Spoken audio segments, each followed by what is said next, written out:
tell me more about how you got into doing SheNodes and the blockchain space. How did all that happen?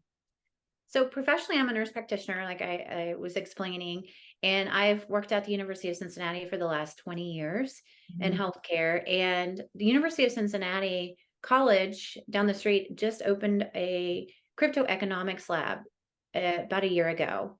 When I saw that they were opening up the lab, I knew I wanted to be a part of it. So I ended up emailing the director.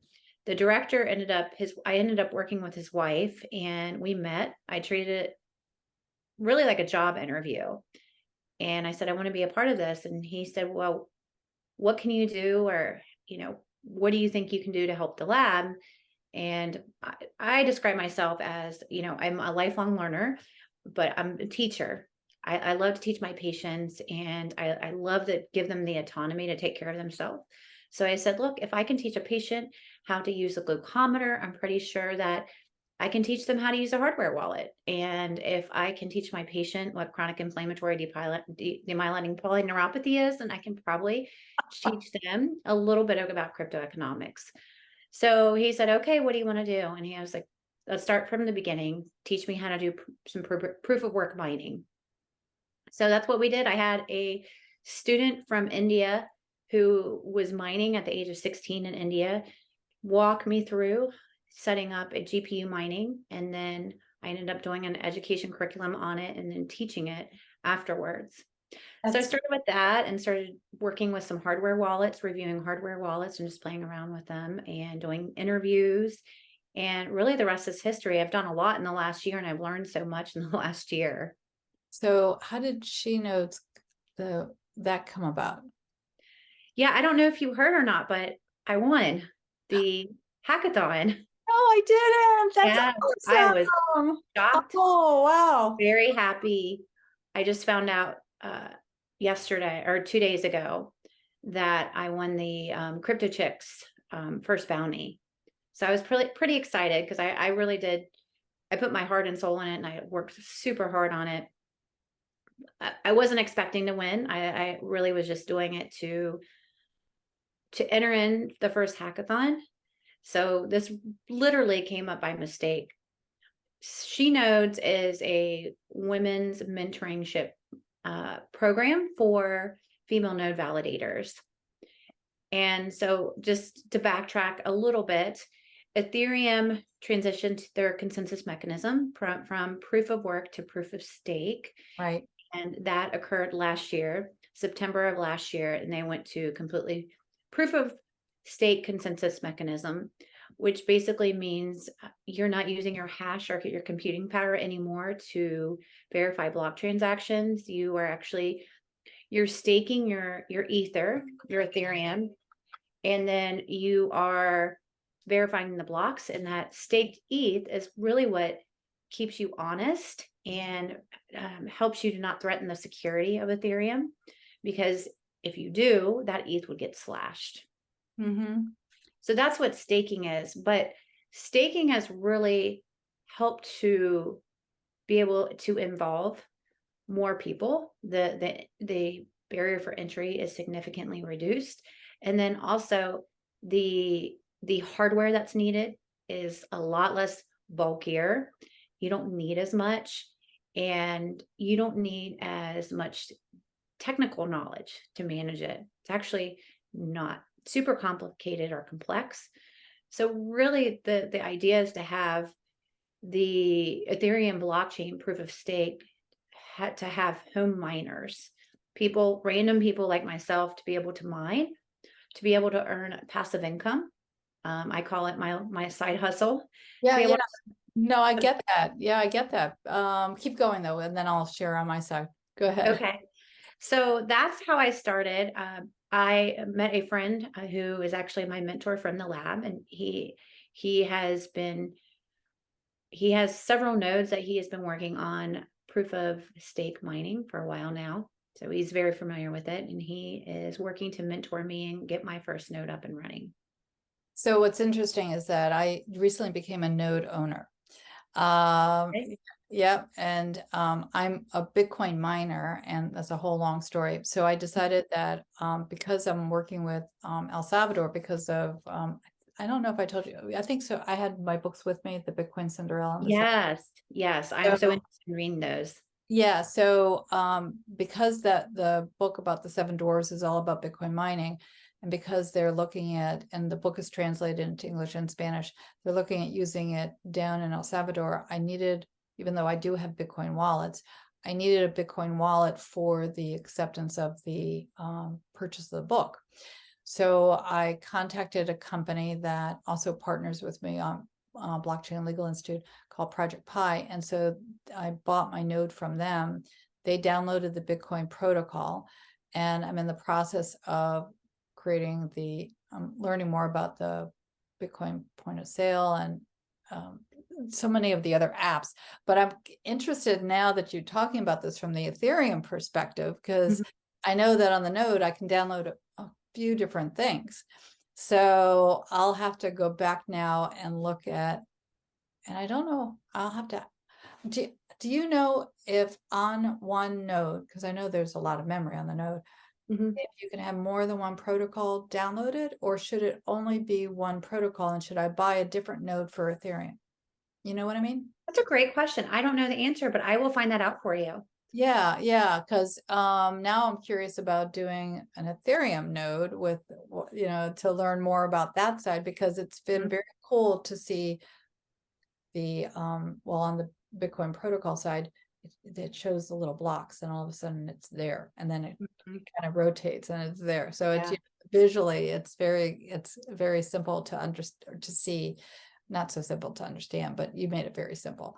So congratulations on winning. That's awesome. Thank you. So what are you going to do? I feel like sort of is like, those sports things. What are you going to do next? I know you're not going to Disney, but what are you going to do next? Yeah, so I think the funding will really help me get up the website. There Yeah. is another female named Izzy that is also going to start, and we are creating a fellowship. So I think one of the problems that I have seen, or the gaps that I have seen, is there's a lot of information about staking, Mhm. staking as a service, liquid derivatives, or liquid staking tokens, but there's not a lot of information how to get your hardware, what type of hardware you need, Yeah, how to get your hardware up and running, what your setup is, and then how do you keep your node running. exactly.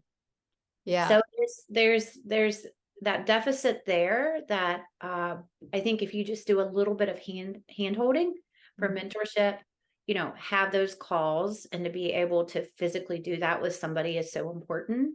You have to. You have Mhm. to. And that's what, you know, part of this, that's one of the reasons why I started CryptoMom2, because when I bought my first altcoin, I had no clue how to open up a wallet. And I had to, I found a woman in Scotland, and she mentored me and answered the questions. And Mhm. and that's why I started the CryptoMom2 talk show, because I wanted it to be my journey. But as I was interviewing people, learning, I realized if I was struggling, others would struggle.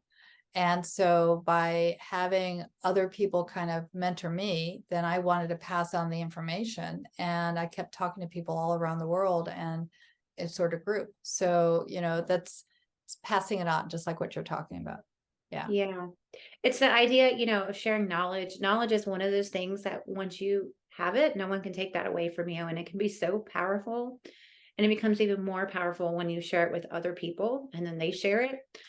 And so that's what I'm hoping with SheNodes, is to make that connection, to be able to, you know, impact and inspire other women if this is something that they want to do, to know that they can do this and that it's accessible if they have the drive to do it. No, I think you're right. I'm going to show you for a quick second, because it ties in, and then with your permission, we might be able to do something together. I started the Blockchain Legal Institute with the idea, again, of sharing information. When I was at the Bitcoin conference, a young attorney came to me and asked how I got into blockchain law, and I said, really, I'm in education, not in the traditional side of law.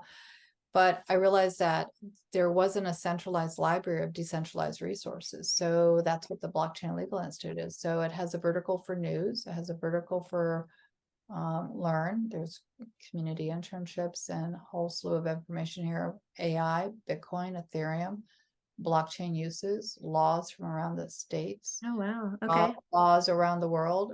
There's member perks, associations that are affiliated with us, information for GDs and CPAs, events, member spotlight. We're associated with the Anti-Human Trafficking Intelligence Initiative, and about.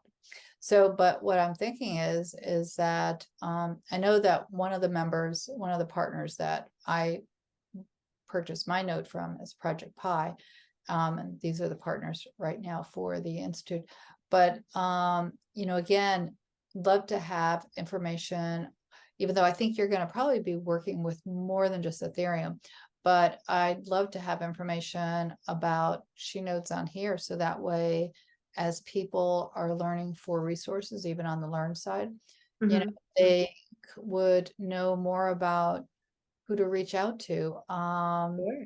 Yeah, and then also I know that one of the without saying her name, one of the individuals I met at the Toronto conference is wants to intern, and she's actually with the University of Cincinnati and with the lab.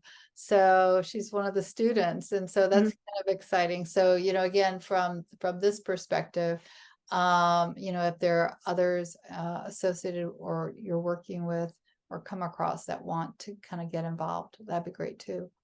So Yeah, it's early and I think it's just going to grow. And my project is actually on Dora Hacks and all the information is there. yeah, So it goes over the stats of Ethereum and the staking and why I think Ethereum is such a great project to start staking. So it goes over that and the growth of Ethereum. So if you get a chance, check it out and you'll kind of be able to see. And then the different types of staking, because now there's actual mining pools that you need less Ethereum to be into staking. So I it makes know it's reasonable to start. very interesting, the whole how the community, how Ethereum has changed. I remember when it went towards proof of stake, and again, I haven't had a chance to kind of do the research, but what you're doing is phenomenal, to get more people involved. So are you going to end up being a distributor of nodes, or what are you going to do? So right now I am looking into that. I've been doing a lot of interviews with the mining pool community or the communities for the staking pools. So for example, Rocket Pool is probably the most well-known staking pool. So I've interviewed about 6, I think, people from the community, and I'm just learning so much from them. It is on YouTube. It's Stake Rocket Pool Okay, is the good. name of the YouTube channel, and one of my colleagues, he runs that channel, and so he sets up the interviews, and the interviews are just really amazing because it's such a great community, and they do it for all the best reasons, and that's really to be able to have this decentralized permissionless network to where you're not relying on somebody else and you're not having permission and you don't have to double check somebody. You can take the trust away and know that it's all written in the code, and it's not a club that you have to be Yeah, invited to. yeah. It's anyone can do it as long as they have the drive to do it and they're interested in it. And that, to me, that's really appealing because not everyone gets opportunities and things in the world. I think of that Malcolm Gladwell book, Outliers, where people really sometimes don't have the opportunity to be able to excel or do things.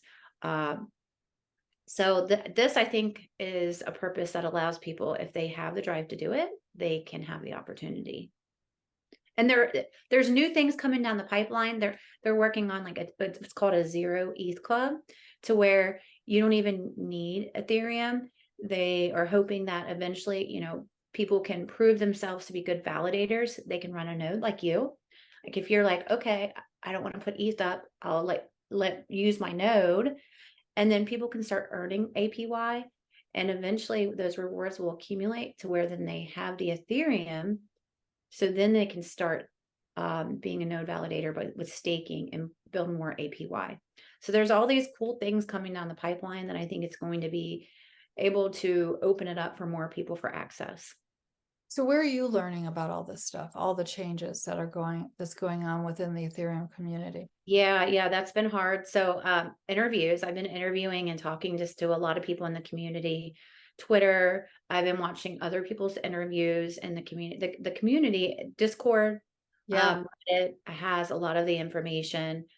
Some people, don't like it. A lot of people, I think myself even, I like to see a face. I like to see a face. So Discord's really good to read, but for me, I really like videos and speaking with people and just, being able to ask that question directly is great for me. But really, yeah, it's just building that community and building those resources.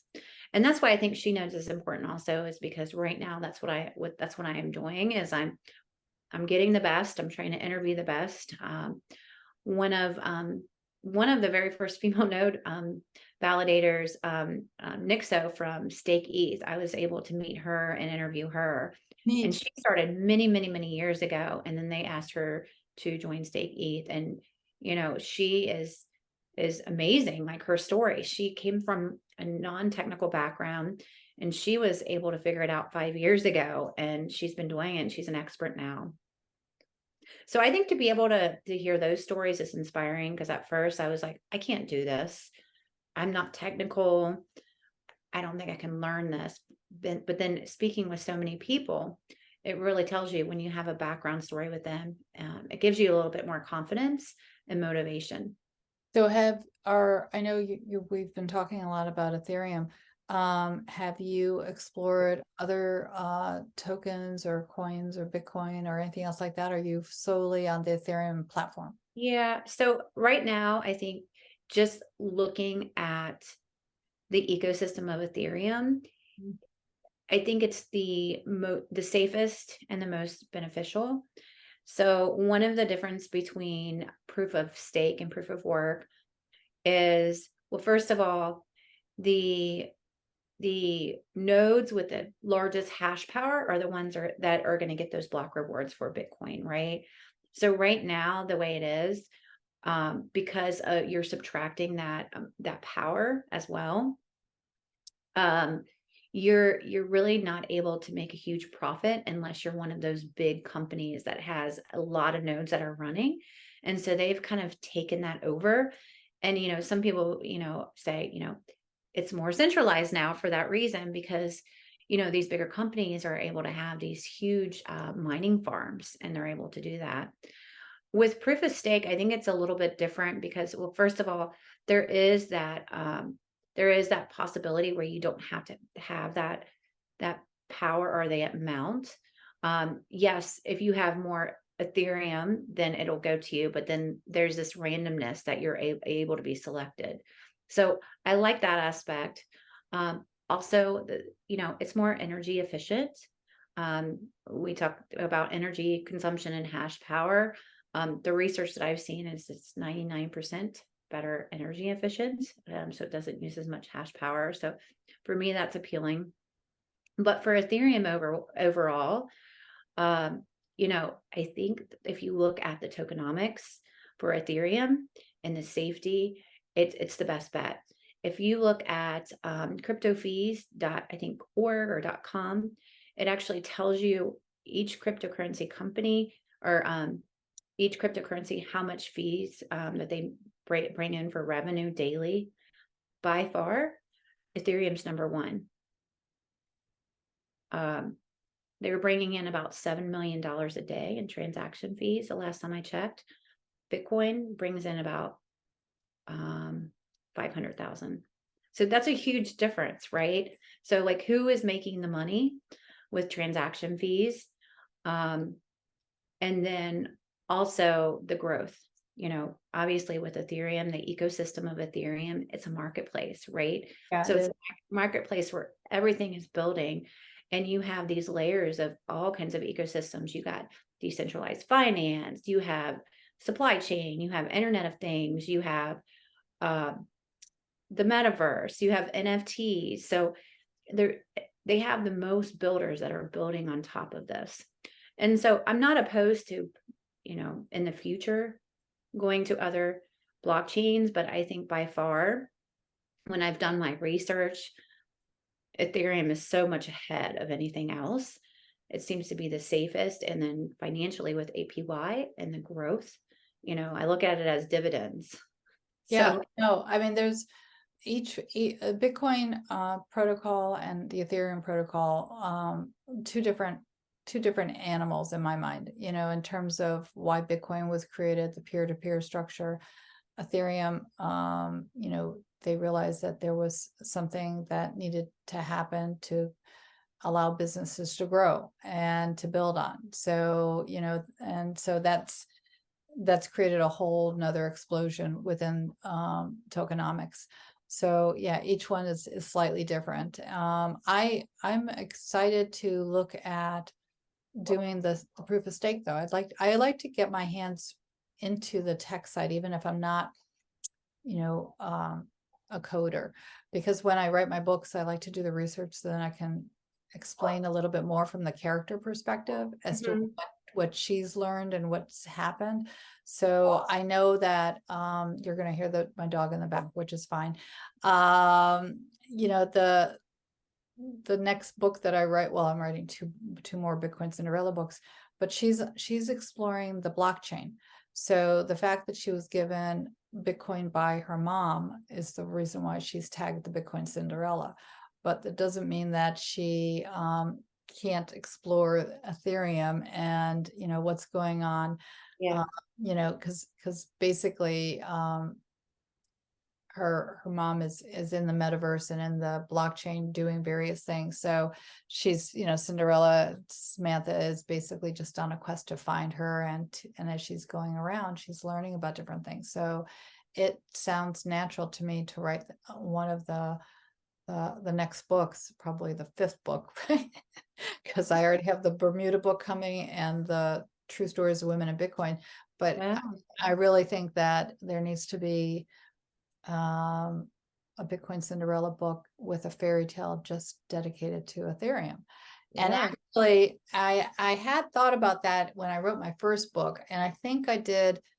It was the Bitcoin Cinderella and the Ethereum King. I think I had tagged that as a potential title. Okay.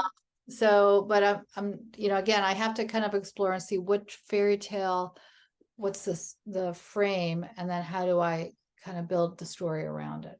So I'm I'm always excited taking, to read your first one.